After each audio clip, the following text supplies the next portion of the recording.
तुमने जो किया वो बिल्कुल ठीक किया। तुम्हें ऐसा ही करना चाहिए उसके साथ, वरना उसे उसकी गलती का एहसास नहीं होगा ना मंजू। अगर तुम उसके साथ अच्छे से पेश आओगी तो अपनी गलती कैसे समझेगा?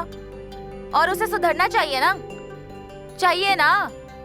इसलिए तो मैं कह रही हूँ उसके साथ बिल्कुल प्यार से नहीं, हमेशा गुस्से से ही पेश आना, तभी उसे उसकी गलती का एहसास होगा। तुम्हें जरूरत नहीं है उससे बात करने की। अगर उसे तुमसे बात करनी होगी ना तो वो खुद ही आएगा तुमसे बात करने के लिए, तो तुम्हारे पास आकर तुमसे माफी मांगेगा। समझ रही हो ना? सही कह रही हो तुम। अब उसके साथ ऐसा ही करूंगी मैं कभी नहीं जाऊंगी उसके पास। उसे भी उसकी गलती का एहसास होना चाहिए।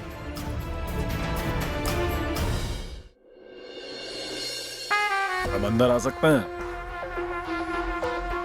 आइए, बैठिए। नमस्कार, मैं नवनिर्वाचित विधायक तात्या साहेब मोहिते। मैं बैठता हूँ। जी, आपको कौन नहीं पहचानता। आपको लेकर खास करके हमारे ऑफिसर्स के बीच काफी बातचीत होती है, मैंने भी सुना है कई बार। यही तो लोगों का प्यार है।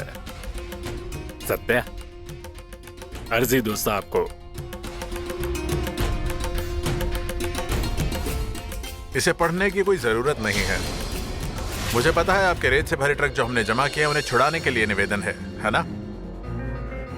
सेम सत्या, एकदम सेम टू सेम। आपसे पहले जो साहिब थे वो भी एकदम ऐसे ही थे, एकदम डैशिंग। मतलब हमने निवेदन दिया तो उन्होंने फाड़ के फेंक दिया। एक दिन वो ट्रक के पहिए के नीचे आ गए और चले गए, और ऐसे गए कि सीधा परलोक चले गए। अजी तात्या साहिब, आप तो बड़े राजनेता हो। आप ही की तो सरकार है और आपको ही कायदे कानून पता नहीं। हाँ, ऐसे सरकारी ऑफिस में आते वक्त खाली हाथ थोड़े ही कोई आता है।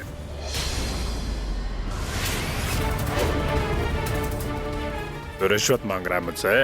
रिश्वत मांग रहा है मुझसे? एक विधायक से उम्मीद कर रहा है कि वो तुझे रिश्वत देगा? शर्म नहीं आती सत्या? हमने क्या कहा था कि जहां काम वहीं पर हम होंगे। अगर तू अकेला आता तो तुझे भेज के खा जाता। जी हाँ तात्या साहब, अच्छा हुआ आप भी आ गए यहाँ। और आपका क्या है, शर्म नहीं आती है आपको? सरकार आपको पगार नहीं देती है क्या? ये भले इंसान सबके लिए रात भर काम कर रहे हैं और आप इन्हीं से घूस मांग रहे हो। अब कम से कम अपने फर्ज के बारे में तो सोचो। अरे रहने दे सत्या, अरे रहने दे। ऐसे लोग बहुत मिलते हैं, हमें ही संभालना होगा समाज के लिए। ये सब करना पड़ता है लोगों के लिए। सुन बलमा, हाँ, ये हमारा गर्म दिमाग वाला कार्यकर्ता है, इसे बाहर ले जा। हाँ। तब तक हम जरा साहिब से गुफ्तगू कर लेते हैं। साहिब, आपको अगर पैसे ही चाहिए थे तो पहले कह देते।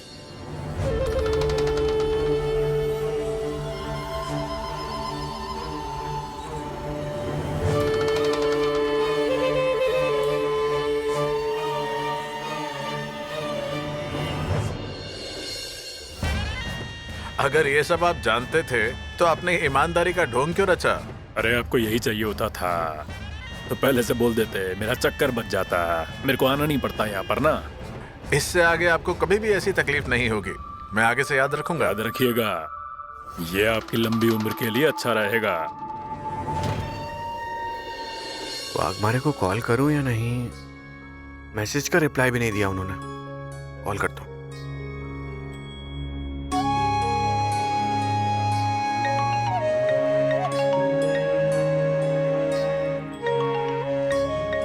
मंजू, तुमने तय कर लिया है ना सत्या से अच्छे से बात नहीं करोगी? तो क्या है फिर इतनी जल्दी फोन उठाने की?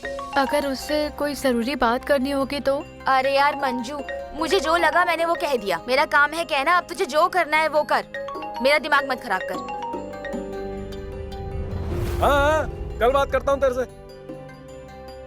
सत्या, क्या हो गया तेरे को? अरे ये वाघमारे, खाना खाया कि नहीं, दवाई लिया नहीं, थाने पहुंची कि नहीं, कुछ भी बताती ही नहीं है। मुझे फोन तक नहीं उठाती है मेरा। अच्छा क्या, रुक, अभी तेरा प्रॉब्लम सॉल्व करता हूँ मैं। क्या पप्पे भाई, काम धंधा कैसे चल रहा है? अरे चल रहा है भाई, धीरे धीरे। आराम आराम से नहीं, गाड़ी की तरह तेज तेज चलना चाहिए, तेज तेज। अरे होगा ना, 1 मिनट बस। हाँ बलमा भैया बोलो। हाँ पपिया। हाँ, अरे आज कैसे याद किया आपने? इतने दिन हो गए हैं, आपने एक बार चक्कर भी नहीं मारा मेरी दुकान पर। अरे एक काम कर, हाँ बताओ। थाने में जा और देख बाग हमारी मैडम आई है कि नहीं। अच्छा ठीक है, बताता हूँ। हाँ जा। ए, जरा दुकान देख, मैं अभी आता हूँ। मुझे तो कुछ समझ में ही नहीं आ रहा। ये औरतों का मूड ना कभी भी बदल जाता है। जिस तरह गिरगिट अपना रंग बदलती है ना, उसी तरह ये लड़की अपना मूड बदलती है। तू शांत रह, सब्र कर, रुक जा जरा।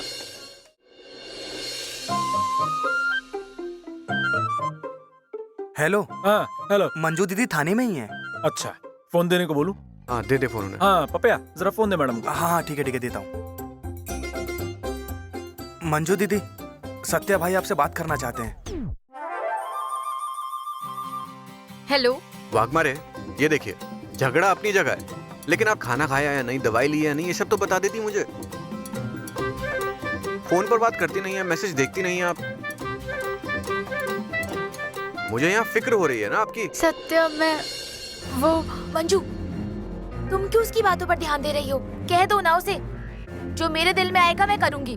तुम्हें जो करना होता है तुम करते हो ना, तब मुझे जो करना है वो मैं करूंगी, ऐसा कह दो उसे। अरे बोलो ना उसे, बोलो।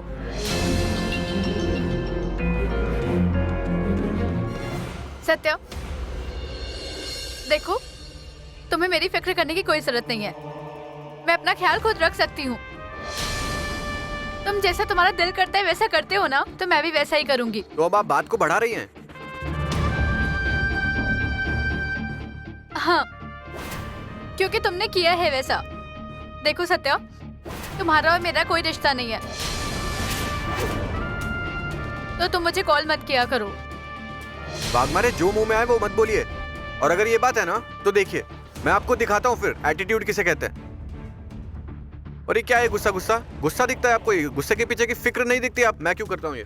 मैंने कहा था मेरा ख्याल रखने के लिए। देखो सत्या, तुम ना एक नंबर मंजू।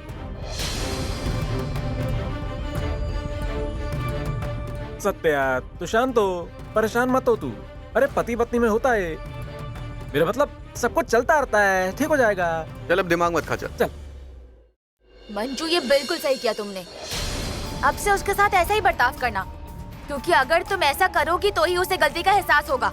वो चाहे जितना भी अच्छा बर्ताव करे तुमसे, कितनी भी मीठी मीठी बातें करे, तुम्हारे साथ तुम ऐसा ही बर्ताव करोगे उसके साथ। ऐसा समझ लो, ऐसा करना ही पड़ेगा तुम्हें, तभी वो सुधरेगा, वरना कोई फायदा नहीं होगा। मुझे इतना खींचना नहीं चाहिए था। इतना भी बुरा नहीं है वो। ये क्या